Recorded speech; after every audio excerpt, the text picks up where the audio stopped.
हाँ, कौन दिन आवे लागल यार। दोपहरिया में नींद आवे लागता। का हो? का समाचार बा? हाँ ये देखाओ, आवते हमार समाचार पूछता। मने कोनो काम पड़ल होई तब नु कहे गोलू भैया सब ठीक बा नु? ठीक है तो बा सब। आपन बतावा। आपन ठीक है बा? बस ठीक है चाहिए। मोबाइल ले ले बाड़ा का? हाँ मोबाइल तो ले ले बानी। काहे के? ए गोलू भैया तनी हॉटस्पॉट चालू कर देबो। हमार एमबी और आ गई बा। ए राजा हम तो पहले में समझ गइल ना कोनो काम पड़ल बा। तबे सर तू हाल चाल पूछत हवा हमार। दे तनी तो के हॉटस्पॉट हम दे तनी। सर घबराइया मत। फ्री के एमबी आवता। गोलू भैया तनी चालू कर देबो 5 मिनट खातिर अपन हॉटस्पॉट। एगो गेम डाउनलोड करे के बा। हमार एमबी आज सवेरे में और आ गइल बा। राती के रिन्यूअल होई 12 बजे। हम डाउनलोड कर लेम ना ऑफलाइन खेले वाला गेम। तो आज के हमार काम चल जाई। 5 मिनट खातिर गेम डाउनलोड करे के बा।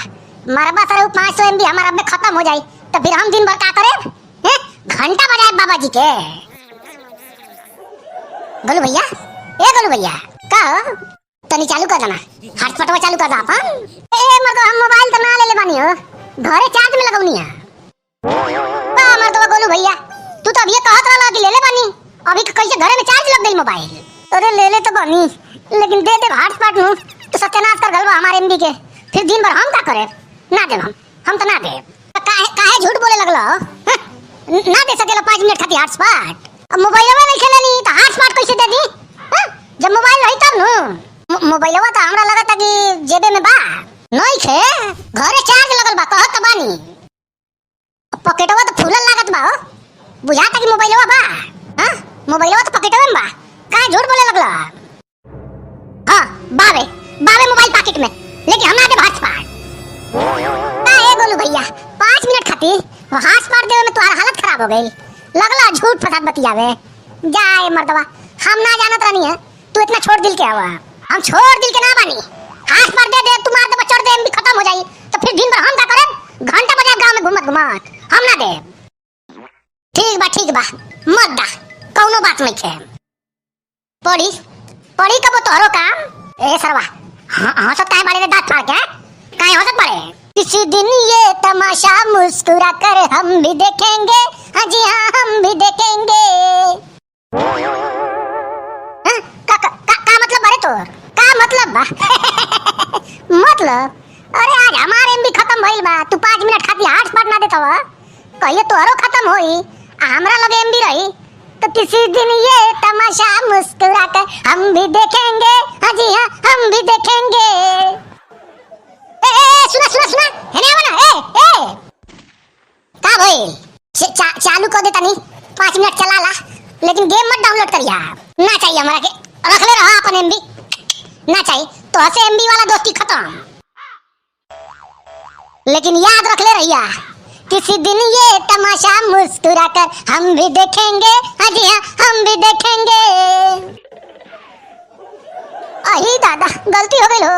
5 मिनट खातिर मांगत रहला दे दे चाहत रहला कहियो हमरो एमबी और आइल रही गेम हम खेले के रही तो सरबा वो ना दी। किसी दिन ये तमाशा मुस्कुरा कर हम भी देखेंगे। हाँ जी हाँ हम भी देखेंगे।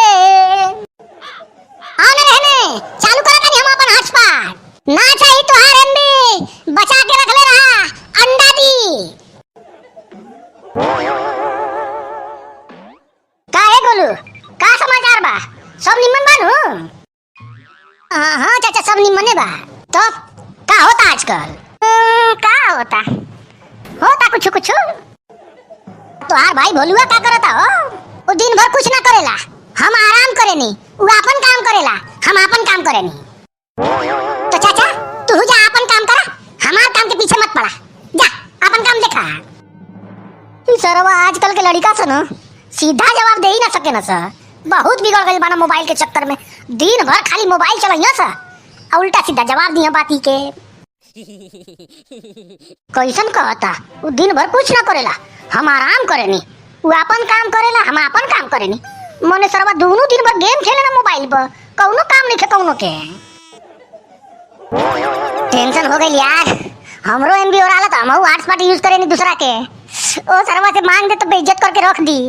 मना ना करे चाहत रहले यार 100 200 एमबी लागत